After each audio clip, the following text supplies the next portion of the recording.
The call came at 2:47 a.m. I remember the exact time because I'd been staring at my phone for 3 hours, unable to sleep, scrolling through nothing. When it finally rang, the blue light felt like a knife. "Mr. Peterson." The voice was professional.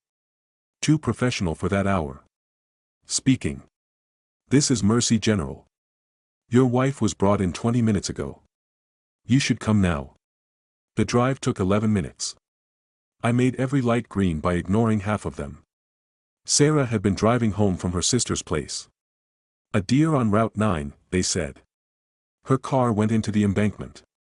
The officer at the hospital showed me photos on his tablet, clinical, distant photos that didn't match the woman I'd kissed that morning. She died at 4:13 a.m. They gave me a plastic bag with her phone, her wedding ring, her keys. I held that bag in the hospital parking lot as the sun came up, and I understood for the first time that some things don't come back. Before I continue, take a second to like and subscribe. These stories reach far. The funeral was on Thursday. 247 people came. I counted them because counting gave me something to do besides feel. Sarah's parents sat in the front row, her mother's hand gripping mine so hard I lost circulation. My business partner, Derek Chen, stood near the back with his wife, Vanessa. He caught my eye once and nodded. The kind of nod that says I'm here without making promises about what that means. After they lowered the casket, after the last person touched my shoulder and walked away, I went home to our empty house and found her laptop still open on the kitchen counter. She'd been planning our anniversary trip. Costa Rica. The browser had 17 tabs open, hotels, restaurants, a sunset catamaran tour she'd bookmarked 3 times. I closed the laptop without shutting it down. That's when I found the envelope. It was tucked under a stack of mail on the counter, addressed to me in Sarah's handwriting. The postmark was from 6 days ago, before the accident. My hands shook as I opened it. "David. If you're reading this, something happened to me. I know that sounds dramatic, but I need you to trust me. There are things I haven't told you. Things I couldn't tell you until I was sure. Derek isn't who you think he is. I have proof. It's in the safety deposit box at First National, box 847. The key is taped inside the cover of my cookbook, the one my grandmother gave me. I'm sorry I didn't say anything sooner. I was trying to protect you. I love you. Always. S. I read it 4 times. Then I went to find the cookbook. The key was exactly where she said it would be. I sat on the kitchen floor with that small brass key in my palm, trying to understand what I was holding. Sarah had been an accountant. Precise. Methodical. She didn't write cryptic letters or hide keys in cookbooks unless something was very wrong. Derek and I had started Apex Solutions 7 years ago. We built custom software for mid-sized manufacturers, inventory systems, supply chain optimization, nothing glamorous but profitable. We'd grown from just the 2 of us working out of my garage to 43 employees and an office park in the business district. Derek handled operations and sales. I handled development and client relationships. We split everything 50-50. We'd been friends since college. I tried to think of warning signs. Moments where things felt off. There was the contract with Meridian Industries last year, our biggest client. Derek had negotiated it personally, kept me out of most of the meetings. Said the CEO preferred working with one point of contact. I'd thought nothing of it. There was the new BMW he'd bought 6 months ago. But Vanessa had inherited money from an uncle. He'd told me that over drinks. There was. I stopped. Speculation wouldn't help. I needed to see what was in that safety deposit box. First National Bank opened at 9. I was there at 8:47, sitting in my car, watching employees unlock the front doors. A woman in a navy suit smiled at me as I walked in, that careful smile people use when they know you've just buried someone. "I need to access a safety deposit box," I said. "Box 847. "Of course. I'll need to see identification and verify your access rights." I showed her my license. She typed something into her computer, frowned slightly, then typed more. "The box is registered to Sarah Peterson," she said. "Are you listed as an authorized accessor?" She was my wife. She died last week. The smile became more careful. I'm very sorry for your loss, Mr. Peterson. Unfortunately, I'll need documentation before I can grant access. Death certificate, marriage certificate, and either a will designating you as executor or a court order. I have the key. I understand, but... Please. I put the key on the counter between us. My wife left me a letter telling me to open this box. Whatever's inside, she wanted me to. The woman looked at the key. Then at me. Then at her computer screen. Let me speak with my manager, she said. 20 minutes later, I was in a small windowless room, the safety deposit box open in front of me. Inside was a manila envelope, bulging with papers. I opened it. The documents were meticulous. Wire transfers. Bank statements. Email printouts. Contracts with amendments I'd never seen. Everything dated and annotated in Sarah's precise handwriting. I spread them across the small table and started reading. Derek had been siphoning money from Apex Solutions for 2 years. Not all at once, small amounts initially, then larger as he grew bolder. He'd created a shell company called Titan Consulting and had been billing Apex for consulting services that never existed. He'd also been taking kickbacks from vendors, inflating our costs, and pocketing the difference. The total was just under $800,000. But that wasn't the worst part. The worst part was Meridian Industries. 6 months ago, Derek had negotiated a contract extension with Meridian worth $2.3 million over 3 years. I'd celebrated with him. We'd taken the whole office out for drinks.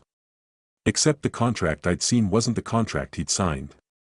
The real contract, the one I was holding now, had a clause buried in the appendix. If Apex Solutions failed to meet certain performance benchmarks, Meridian had the option to acquire our entire client portfolio for a nominal fee. Essentially buying the company out from under us. And those benchmarks? They were impossible. Deliberately so. Derek had set us up to fail. But why would he do that unless? I found the answer in the last document. An email exchange between Derek and someone named Jay Morrison at Meridian. Once the acquisition goes through, we'll need you on board immediately. VP of Operations, $280,000 base plus equity. We're not just buying the contracts, Derek. We're buying your expertise. This was always the plan. Before I continue, take a second to like and subscribe. These stories reach far. I drove home in silence. My phone rang twice, Derek both times, and I let it go to voicemail. I needed time to think. To understand the shape of what I was holding. Sarah had figured it out. Somehow, she'd uncovered the entire scheme. And she'd been building a case, document by document, before. Before what? The question sat in my chest like a stone. The accident happened on Route 9. A deer, they'd said. But Route 9 wasn't on the way home from her sister's house. That was Route 14. Route 9 was the long way, the scenic route, the road you took when you wanted to think. Or when you were meeting someone you didn't want anyone to know about. I pulled into my driveway and sat there, engine off, staring at nothing. My phone buzzed. A text from Derek. Hey man, haven't heard from you in a few days. Just checking in. Let me know if you need anything. I deleted it without responding. The next morning, I went into the office. It was Monday. The building felt too bright, too normal. People said hello. Someone asked how I was holding up. I said I was managing and kept walking. Derek's office was at the end of the hall, glass walls overlooking the development floor. He looked up when I knocked, face shifting into practiced concern. David. Jesus, I didn't expect to see you here. You should be taking time. I needed to get out of the house. Of course. Of course. He stood, gestured to the chair across from his desk. Sit. Please. I sat. How are you doing? He asked. Really? I'm not, I said. But staying home isn't helping. He nodded like he understood. If there's anything Vanessa and I can do, anything at all, you just say the word. Actually, there is something. Name it. The Meridian contract. I want to review it. All of it. I've been thinking about the performance benchmarks, and I want to make sure we're on track. Something flickered across his face. Fast, almost imperceptible. But I'd known Derek for 15 years. I saw it. Sure, he said. Though honestly, you don't need to be worrying about that right now. We're in good shape. I've been staying on top of it. I'm sure you have. But I'd like to see the full contract anyway. With all the amendments. The full, he paused. David, it's a lot of dense legal language. I can just give you a summary of. I want the full contract, Derek. We looked at each other across the desk. Okay, he said slowly. I'll have Melissa pull it from the files. Might take a day or two. That's fine. I stood to leave. David? His voice stopped me at the door. Are you sure you're okay? You seem different. I turned back. My wife died, Derek. I'm not sure what okay looks like anymore. He didn't have an answer for that. I didn't wait for Melissa to pull the contract. That night, after everyone left, I went back to the office. The building was empty, just the hum of servers and the distant sound of the HVAC system. I used my key card to get into Derek's office. His computer was locked, but I'd set up all our systems 7 years ago. I knew the backdoor protocols, the admin passwords that hadn't been changed because no one thought they'd need to be. It took me 20 minutes to access his files. What I found made Sarah's documents look incomplete. Derek had been planning this for 3 years. The shell company, the kickbacks, the Meridian deal, all of it was Phase 1. Phase 2 involved a complete acquisition, with Derek positioned as a key executive in the new structure. He'd even drafted press releases. Apex Solutions joins Meridian family, founder Derek Chin to lead expanded operations division. There was a timeline. Detailed projections.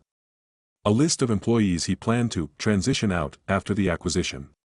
My name was at the top of that list. But there was something else. Something that made my blood stop.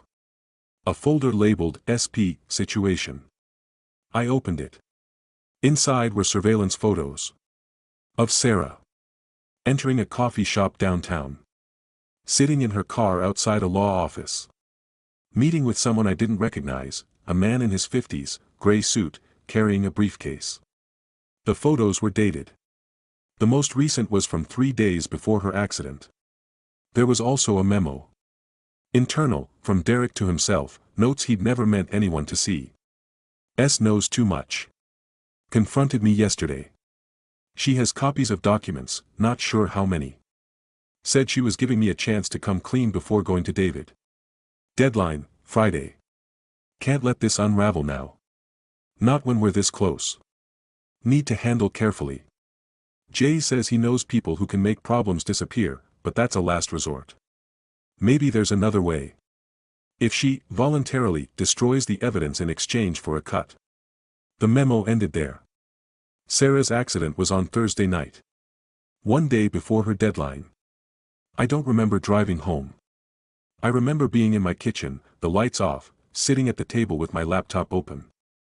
I remember the sound of my own breathing, too loud in the quiet house. I remember thinking, you killed her. The thought was clean and sharp and completely certain. Maybe Derek hadn't been in the car. Maybe he hadn't touched the wheel.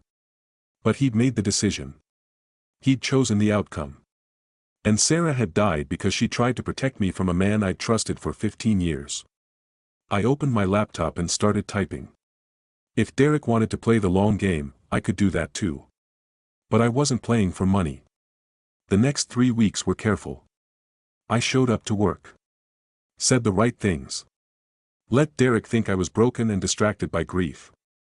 I reviewed the sanitized Meridian contract he'd given me and asked basic questions, the kind of questions someone who wasn't paying attention might ask. Looks solid, I told him. You did good work on this. He seemed relieved. Meanwhile, I was building something else entirely. At night, alone in my house, I went through everything Sarah had collected.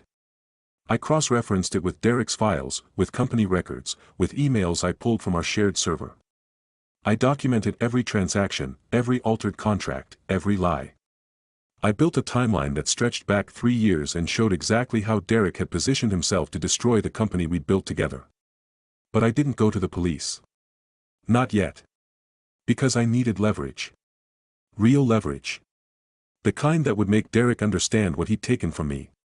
I started with Meridian Industries. The CEO of Meridian was a man named James Morrison. The J. Morrison from Derek's emails. I'd met him once, briefly, at a conference 2 years ago.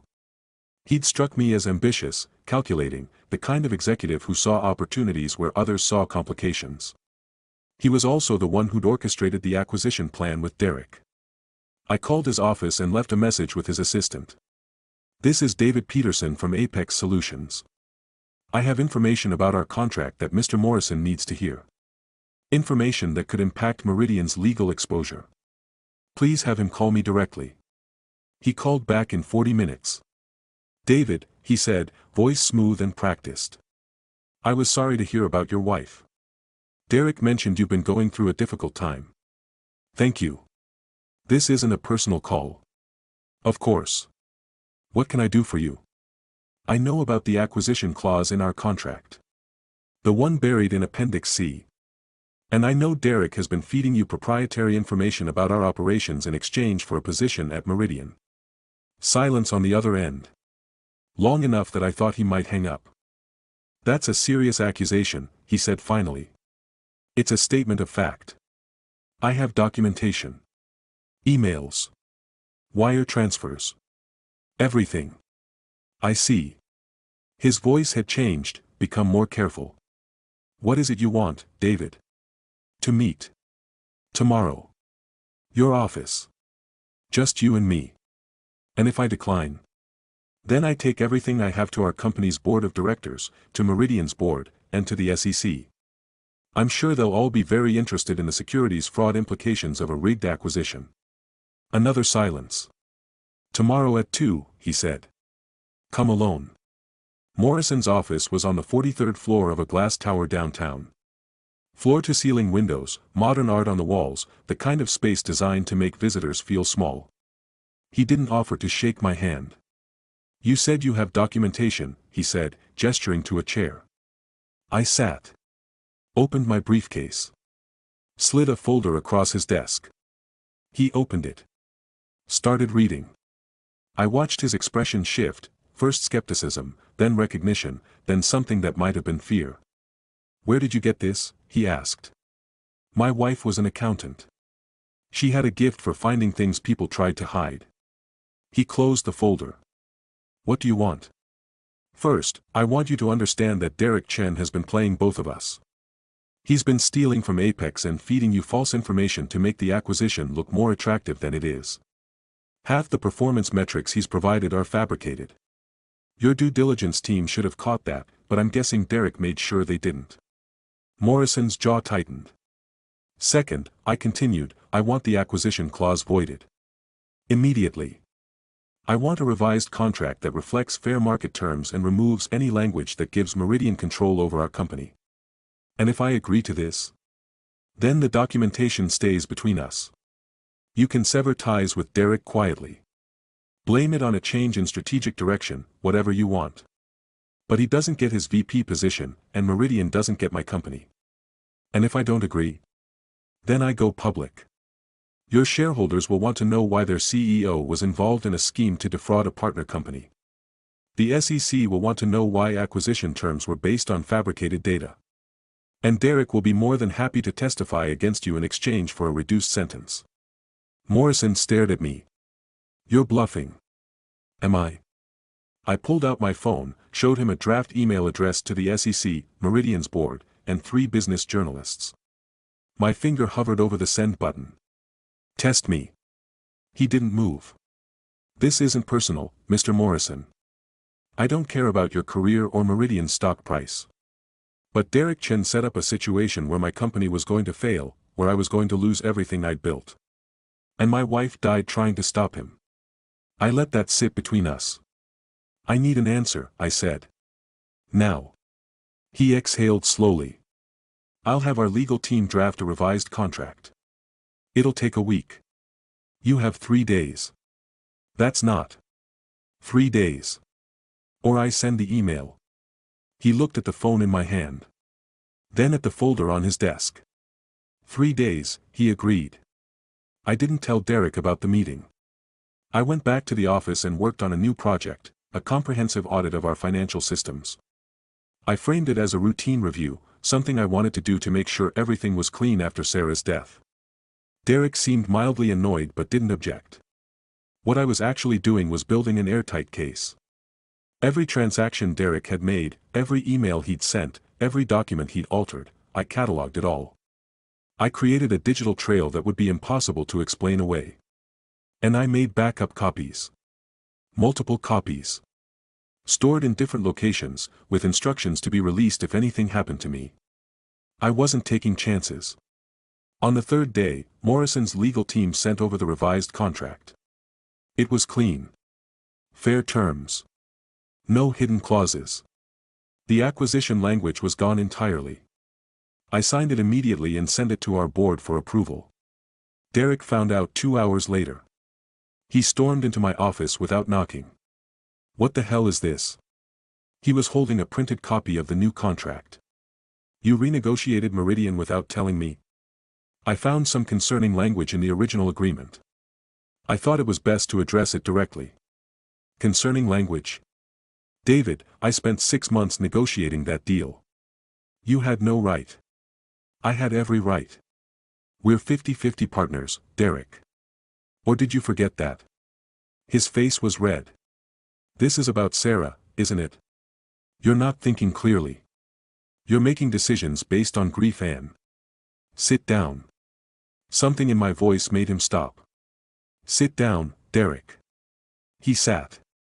I pulled out a folder, not the same one I'd shown Morrison, but similar. I placed it on the desk between us. I know about Titan Consulting, I said quietly. I know about the kickbacks. I know about the $800,000 you've stolen from this company over the past 2 years. And I know about the plan to force an acquisition so you could walk away with a cushy executive position while I lost everything. All the color drained from his face. I also know, I continued, that Sarah confronted you. That she gave you a deadline to come clean. And that she died the night before that deadline. David. Was it an accident, Derek? Really? Or did you make a call? Did you talk to Morrison's people who can make problems disappear? I didn't, his voice cracked. I didn't kill her. Jesus, David, I would never. But you thought about it. I saw your memo. He looked like he might be sick. Here's what's going to happen, I said. You're going to resign. Today. Effective immediately. You'll sell your shares back to the company for exactly $1, the price you agreed to in our original partnership agreement if either of us left voluntarily. You'll sign a non-compete that prevents you from working in this industry for 5 years. And you'll make a full confession, in writing, detailing everything you've done. You can't. I can. And I will. The alternative is that I take all of this to the district attorney. Fraud. Embezzlement. And depending on what the police investigation into Sarah's death uncovers, maybe something worse. Morrison is already cooperating. He's given me copies of every email, every conversation, every payment. You're done, Derek. He stared at me. We were friends. Were we?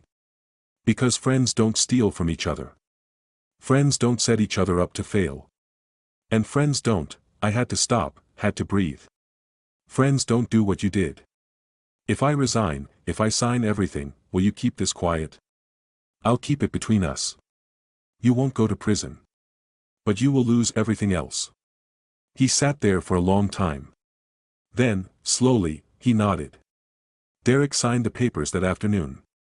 I had our attorney draw up the resignation, the share sale agreement, the non-compete, and the written confession. Derek signed all of it in front of 2 witnesses, his hand shaking so badly he had to steady it with his other hand. Vanessa called me that night, crying, asking what happened. I told her to ask her husband. She hung up. The next morning, I called an all-staff meeting. Derek Chen has resigned from Apex Solutions for personal reasons, I told the team. I'll be taking over his responsibilities while we determine the best path forward. I know this is sudden, and I know some of you will have questions. I'm available to talk individually if needed. People seemed shocked but not devastated. Derek had always been the public face of the company, but I'd been the one who actually made things work. They'd adapt. I promoted Lisa Park, our senior operations manager, to chief operating officer. She was smart, trustworthy, and had no connection to Derek's schemes. I gave her a full briefing on everything that had happened. She deserved to know what she was stepping into. Jesus, she said when I finished. And Sarah knew all of this? She was trying to protect me. She did protect you. You're still here. I hadn't thought of it that way. Rebuilding took 6 months. I restructured the company's finances, brought in an external auditor to verify everything was clean, and personally reviewed every major contract. The Meridian relationship stabilized under the new terms. They were actually better partners when they weren't trying to acquire us. I hired a private investigator to look into Sarah's accident. He came back with findings that were inconclusive but suspicious. Tire marks suggested another vehicle had been present. The Deere story didn't match the damage patterns. But there wasn't enough evidence for the police to reopen the case as anything but an accident. I had to live with that. I also had to live with the fact that Derek was out there somewhere, free, probably telling himself he'd gotten away with it. The confession he'd signed was insurance, leverage to keep him quiet. But it wasn't justice. Not really. Some nights I'd sit in my house, our house, and think about what justice would actually look like.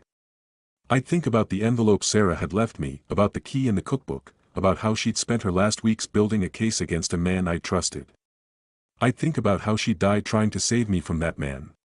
And I'd think about how I was still here, running the company we'd built, living in the house we'd bought, sleeping in the bed we'd shared. Alone. That was the cost. The real cost. Derek lost his career, his money, his reputation. But I lost Sarah. And nothing I did to him would ever balance that equation. A year after Sarah's death, I received a letter. It came to the office, no return address, postmarked from somewhere in Oregon. David. I don't expect you to read this. I wouldn't blame you if you threw it away without opening it. But I needed to write it anyway. I didn't kill Sarah. I know you don't believe me. I know what the evidence looks like. But I swear on everything I have left, which isn't much, that I had nothing to do with her accident. I thought about it. God help me, I thought about it. Morrison offered resources, connections, ways to make the problem go away. And I was desperate enough, scared enough, that I almost said yes. But I didn't. The night she died, I was planning to meet with her the next morning. I was going to confess everything, agree to whatever terms she wanted. I'd realized there was no way out that didn't end with me losing, and I thought maybe, if I came clean voluntarily, she'd show mercy. Then I got the call about the accident, and I knew how it looked. I knew you'd think I'd done it. Hell, I thought I'd done it for a while, like maybe I'd manifested it somehow, like maybe just thinking about it was enough. I destroyed myself trying to build something that would outlast me. I hurt people I cared about. I lost my marriage, my company, my friend. And for what? An extra $1 million. A title at a company I never actually wanted to work for. I'm sorry. Those words don't mean anything, I know. They can't bring Sarah back. They can't undo the damage. But they're all I have. I hope you find peace. You deserve it more than I do. Derek. I read the letter 3 times. Then I put it in a drawer and didn't look at it again. 18 months after Sarah's death, I sold Apex Solutions. Not to Meridian. To a private equity firm that had been courting us for years. Fair market value, clean terms, with guarantees that all current employees would keep their positions. I made enough money that I'd never have to work again if I didn't want to. I wasn't sure what I wanted anymore. I took 6 months off. Traveled. Spent time with Sarah's family. Went to therapy. Read books. Learned to cook the recipes from her grandmother's cookbook, the one where she'd hidden the key. I thought about starting something new. Another company, maybe. Or something completely different. I thought about Derek's letter. About whether he'd been telling the truth. I thought about Morrison, who was still CEO at Meridian, who'd walked away from everything with barely a scratch. I thought about justice, and what it meant, and whether I'd actually gotten it. 2 years after Sarah's death, I got a call from a detective. "Mr. Peterson. This is Detective Rachel Alvarez with the state police. I'm calling about your wife's accident from 2023. We've reopened the investigation based on new evidence." My heart stopped. What kind of evidence? A witness came forward. Someone who was driving on Route 9 that night and saw another vehicle near your wife's car just before the accident.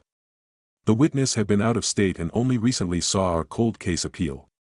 The vehicle description matches a car that was registered to a company called Paramount Protective Services.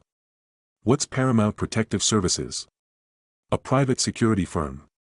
They mostly do corporate work, executive protection, asset recovery, that sort of thing. But they also provide other services. Services that companies sometimes need when they have problems that can't be solved through normal channels. You're saying they were hired to? I'm not saying anything yet, Mr. Peterson. But Paramount's client list includes Meridian Industries. We're investigating whether there's a connection. I couldn't speak. We'll need to interview you again, the detective continued. And we may need access to any documentation you have regarding your business relationship with Meridian. I understand there were some complications around the time of your wife's death. Yes. There were complications. We'll be in touch soon to schedule that interview.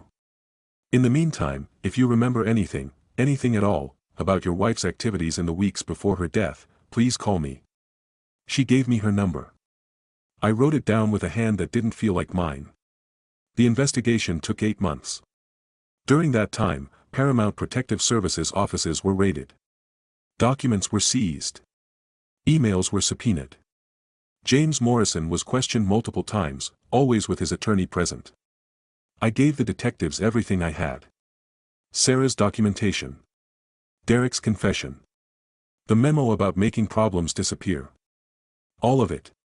Derek was questioned too. He'd moved to Oregon, was working at a hardware store, living in a 1-bedroom apartment above a restaurant. The detectives told me he'd cooperated fully, seemed genuinely shaken by the possibility that his thoughts had become someone else's actions. The detective, Rachel Alvarez, called me in March. "We've made an arrest," she said. "James Morrison has been charged with conspiracy to commit murder, among other things. The evidence is strong. Paramount kept records of everything: contracts, payments, communications. Morrison hired them to neutralize a threat to a pending business acquisition." His words, from an email. I sat down on my couch. So Derek didn't. Derek Chen was not involved in your wife's death. He may have created the circumstances that led to it, but he didn't order it and didn't know it was going to happen. Morrison made that decision on his own. Why? Why would he risk that? The acquisition wasn't even that important. According to the emails, he saw your wife as a loose thread. She had information that could unravel not just the Apex deal but several other acquisitions Meridian was pursuing using similar tactics. Morrison thought eliminating her would be cleaner than dealing with the fallout. He was wrong. Will he go to prison? If the trial goes the way we expect, yes. For a very long time. After she hung up, I sat on my couch for 2 hours without moving. Then I drove to the cemetery where Sarah was buried. I hadn't been back since the funeral. The grass around her headstone was neat, well maintained. Someone, probably her mother, had left fresh flowers. I sat down next to the grave and tried to find words. "They got him," I said finally. "Morrison. The police arrested him. He's going to trial." The wind moved through the trees. "I know that doesn't bring you back. I know it doesn't change anything. But you were right. You were right about all of it. And you died trying to tell me." A couple walked past in the distance, holding hands, looking at markers. "I sold the company. I know you would have told me not to, that we built it together and I should keep it going. But I couldn't. Every day I was there, I thought about Derek. About Morrison. About how none of it mattered compared to you. I picked at the grass. I don't know what I'm supposed to do now. Everyone keeps saying I need to move forward, find closure, start living again. But I don't know how to do that when the person I was living for is gone. The couple disappeared around a bend in the path. I'm sorry I didn't see what was happening sooner. I'm sorry I trusted Derek. I'm sorry you had to fight that fight alone. I stayed until the sun started to set. Then I drove home. Morrison's trial began in October. I attended every day. Sat in the back row and watched as the prosecution laid out everything, the emails, the payments, the timeline that showed Morrison had contacted Paramount Protective Services 2 days after Sarah confronted Derek. The Paramount operative who'd forced Sarah's car off the road had already pleaded guilty in exchange for testifying against Morrison. Morrison's defense argued that the emails were taken out of context, that neutralize a threat didn't necessarily mean violence, that there was no direct evidence Morrison had intended physical harm. The jury deliberated for 6 hours. Guilty on all counts. Morrison was sentenced to 35 years in prison with no possibility of parole for 15. I watched them take him away in handcuffs, and I felt nothing. Not satisfaction. Not relief. Nothing. A week after the trial ended, I received another letter. This one was from Derek. Not asking for forgiveness. Not defending himself. Just acknowledging what had happened and what he'd caused, even inadvertently. I know sorry doesn't mean anything, he wrote. But I need you to know that I think about Sarah every day. About the choice I made to lie, to steal, to put everything at risk for money I didn't need. That choice killed her. Maybe I didn't make the call, maybe I didn't hire the people, but I created the situation that made Morrison think he needed to act. I don't expect anything from you. I don't expect forgiveness or understanding or even a response. I just needed to say it. I killed her. Not with my hands, but with my choices. I'll carry that for the rest of my life. I put the letter in the drawer with the first one. Then I closed the drawer and didn't open it again. 3 years after Sarah's death, I started a foundation. The Sarah Peterson Foundation for Financial Transparency and Ethics. We provided resources for whistleblowers, funded investigations into corporate fraud, and offered legal support to people trying to expose corruption in their workplaces. It wasn't enough. It would never be enough. But it was something. Lisa Park joined the board of directors. So did Sarah's sister. We hired a small staff, set up an office, started taking cases. The first person we helped was an accountant at a manufacturing company who discovered her CEO was embezzling funds. She'd been fired when she tried to report it internally, and no law firm would take her case because the CEO had connections. We gave her legal representation, financial support, and protection. 6 months later, the CEO was indicted. The accountant got her job back and a settlement that let her retire early if she wanted to. She sent me a thank you card with a photo of her family. You gave me my life back, she wrote. I put the card on my desk and looked at it every day. For years after Sarah's death, I started dating again. Her name was Rachel, not the detective, a different Rachel. She was a teacher, patient and kind, with a 7-year-old daughter from a previous marriage. We met at a coffee shop where I'd started working most mornings, both of us reaching for the same table. You take it, she'd said, smiling. I've got papers to grade anyway. I can sit anywhere. We could share it, I'd offered. If you don't mind company. She didn't mind. We talked that morning. And the next morning. And the morning after that. Eventually, we exchanged numbers. Then we met for dinner. Then she invited me to her daughter's school play. I told her about Sarah on our 4th date. Told her everything, the betrayal, the investigation, the trial, the foundation. I wanted her to know who I was, what I'd been through, what I was still carrying. She listened without interrupting. When I finished, she reached across the table and took my hand. Thank you for telling me, she said. I can't imagine how hard that must have been to live through. Still must be. It's getting easier. Some days. Some days is better than no days. She was right about that. 5 years after Sarah's death, Derek died. Heart attack. Sudden, massive, probably painless. He was 43 years old. His ex-wife, Vanessa, called to tell me.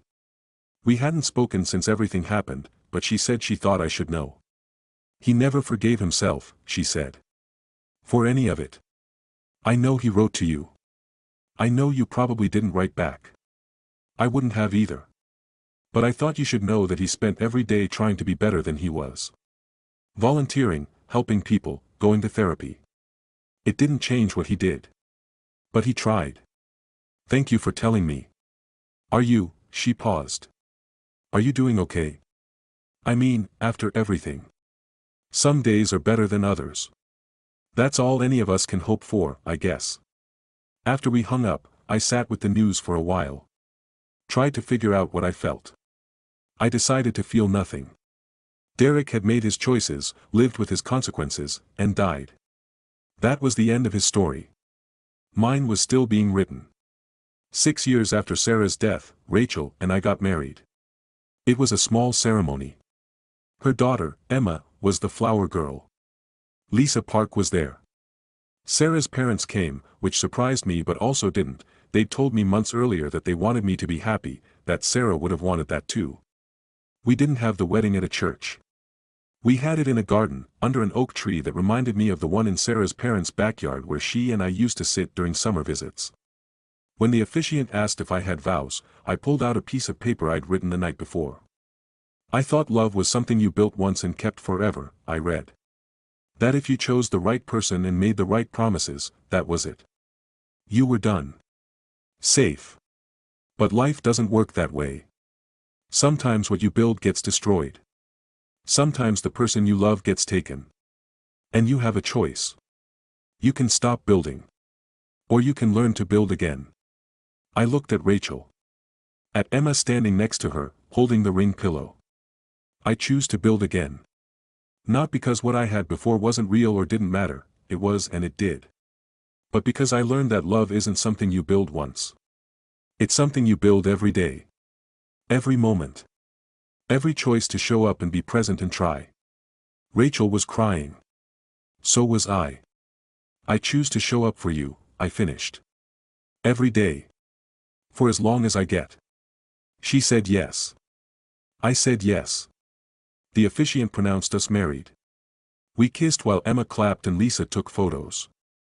It wasn't the life I'd planned. But it was a life. And it was mine. 7 years after Sarah's death, the foundation expanded internationally. We opened offices in 3 countries, hired a staff of 40, and helped expose corruption in industries ranging from pharmaceuticals to defense contracting. We won awards. Got written up in major publications. Started getting calls from people who wanted to help, wanted to donate, wanted to be part of something larger. One afternoon, I got a call from a journalist working on a book about corporate fraud. I'm writing a chapter about your case, she said. The Apex Solutions situation. Morrison, the acquisition scheme, everything. I was hoping I could interview you. What else are you writing about? Other cases of corruption, fraud, people who fought back. Your story is unique because it's also about loss. Most whistleblowers lose jobs, reputations, money. You lost your wife. I didn't blow the whistle. Sarah did. That's what makes it interesting. She saw what was happening and tried to stop it, even though it cost her everything. And you finished what she started. That's the story. I thought about it. If I do this interview, I want to make something clear. Sarah wasn't a hero because she died. She was a hero because she chose to do the right thing when it would have been easier not to. The fact that it cost her life doesn't make that choice more noble. It makes it more tragic. I'll make that clear. We did the interview. The book came out a year later. An entire chapter was dedicated to Sarah's investigation and what came after. The foundation's donation numbers tripled within 6 months. 8 years after Sarah's death, I went back to the house where we'd lived together. I'd sold it years ago, couldn't stand being there anymore. But the new owners were moving out, and the real estate agent called to ask if I wanted to see it before they listed it again. I'm not sure why I said yes. The house looked different. New paint, new flooring, different furniture. But the bones were the same. The kitchen where Sarah had left her laptop open. The living room where we'd spent Sunday mornings reading the paper. The bedroom where I'd found her cookbook. I walked through each room slowly, remembering. The agent waited by the front door, giving me space. In the kitchen, I opened the cabinet where we'd kept the cookbook, Obviously it wasn't there anymore, but I opened it anyway. Just to remember. Did you live here? The agent asked when I came back to the entryway.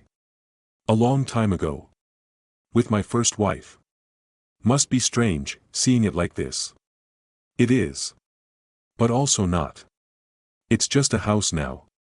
It was home when she was in it. Now it's just walls and floors and windows. I'm sorry. That you lost her.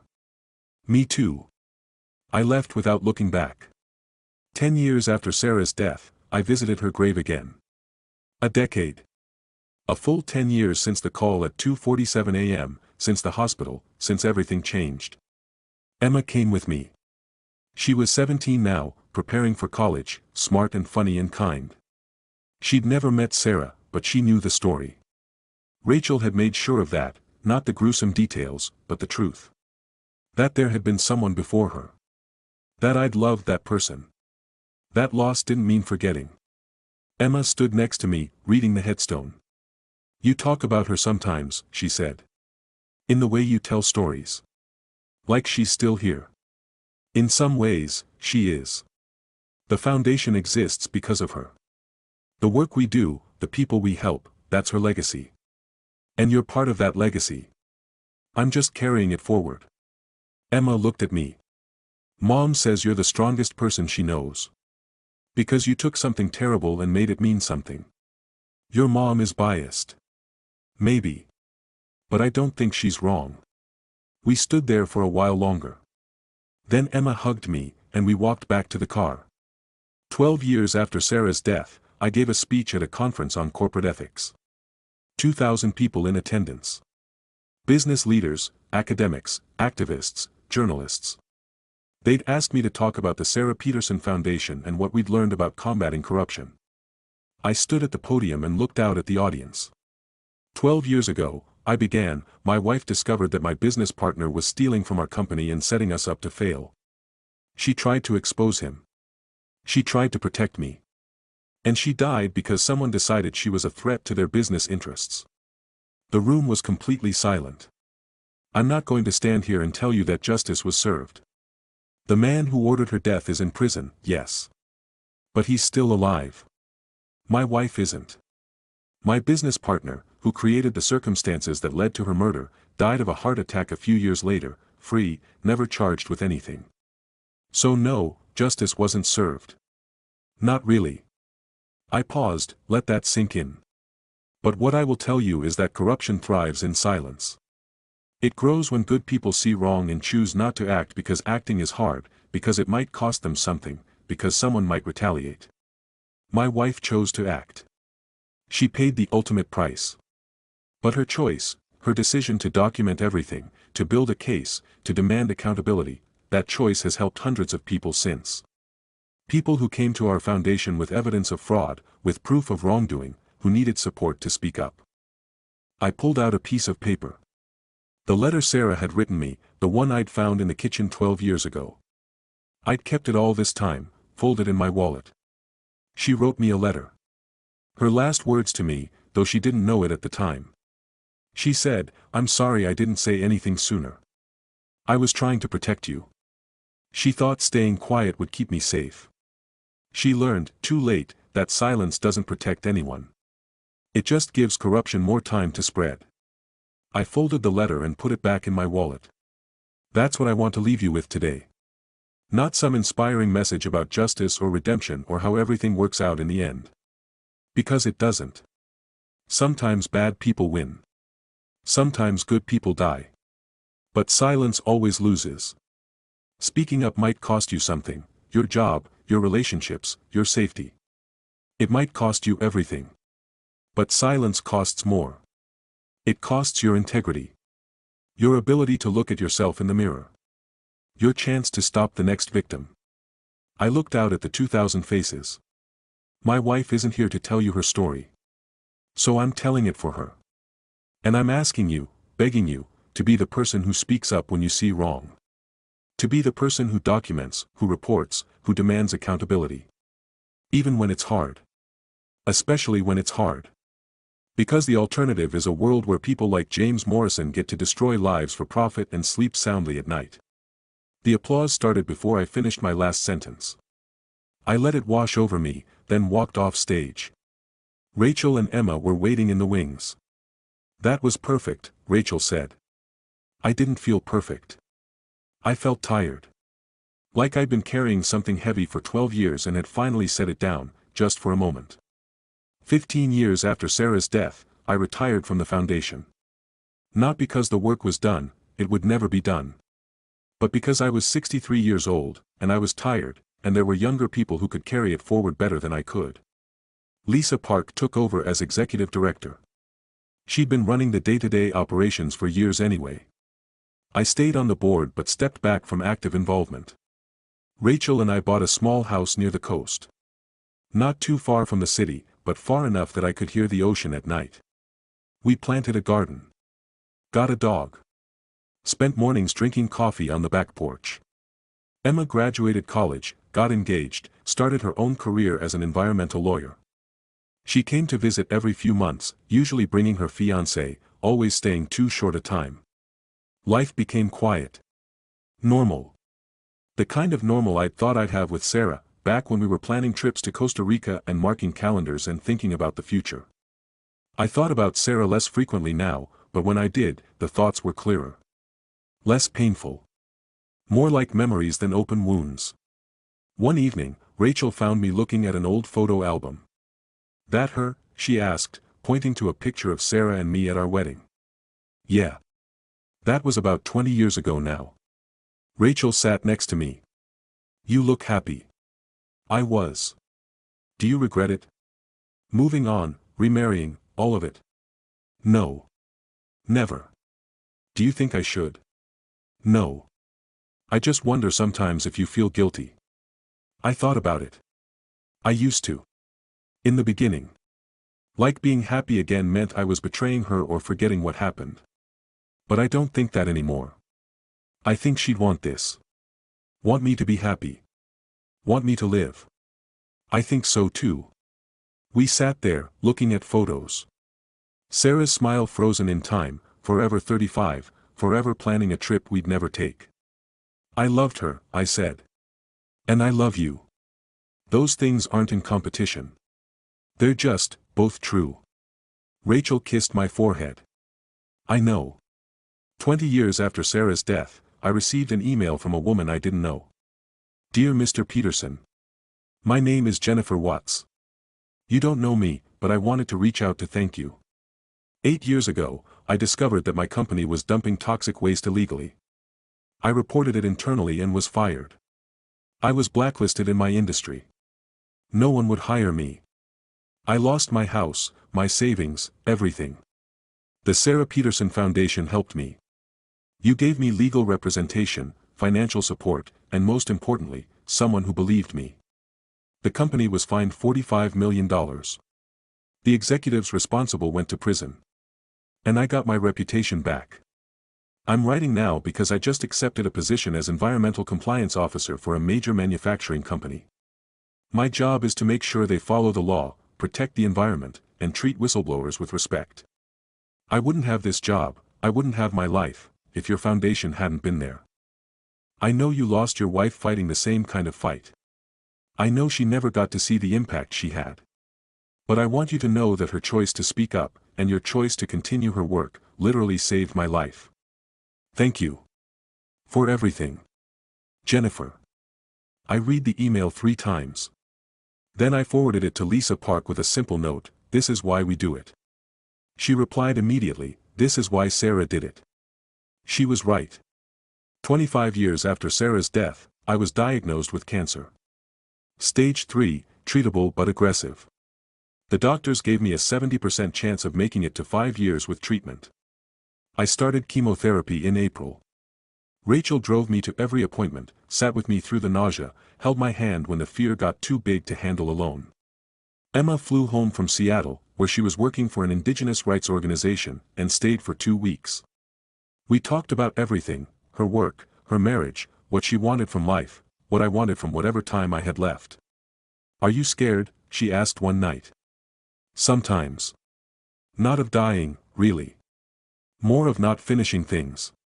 "What things?" "I don't know. That's the problem. I feel like there's still something I'm supposed to do, something I haven't figured out yet. Maybe that's just being human. Always feeling like there's more. Maybe. She leaned against my shoulder. For what it's worth, I think you finished the important thing. You made Mom's death mean something. That's more than most people get. I wanted to believe her. The chemotherapy worked. Sort of. The cancer went into remission after 8 months of treatment.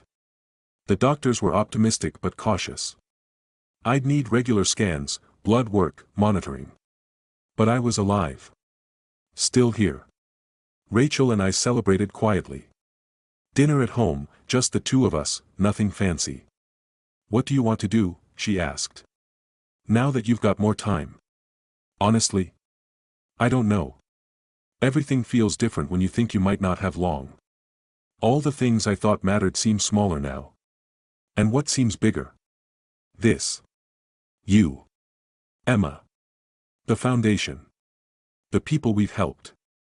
The work that continues after we're gone. That feels big. She smiled. Then maybe you've already figured out what you're supposed to do. What's that? Keep doing it. Keep showing up. Keep telling Sarah's story. Keep helping people find the courage to speak up. That's the work. That's what matters. She made it sound simple. Maybe it was. 30 years after Sarah's death, the foundation held an anniversary gala. 3 decades of work. Thousands of cases. Billions of dollars in fraud exposed. Hundreds of whistleblowers protected. The event was massive. Politicians, activists, journalists, corporate leaders who'd learned to value ethics over profit. I was 81 years old. Rachel was 79. We sat at a table near the front, watching the presentations, the speeches, the stories of people whose lives had been changed by the work Sarah started. Lisa Park gave the keynote address. She was 74 now, still sharp, still passionate. 30 years ago, she said to the crowd, a woman named Sarah Peterson saw corruption and chose to fight it. She didn't have power. She didn't have connections. She just had evidence and a conscience. And she died because of that choice. But her death wasn't the end of the story. It was the beginning. She gestured to the screen behind her, where photos scrolled, Sarah at her desk, Sarah at our wedding, Sarah laughing at some joke I couldn't remember anymore. We gather tonight not just to honor her memory, but to honor everyone who's made the same choice she did. To speak up when it's dangerous. To document when it's risky. To demand accountability when it's easier to stay quiet.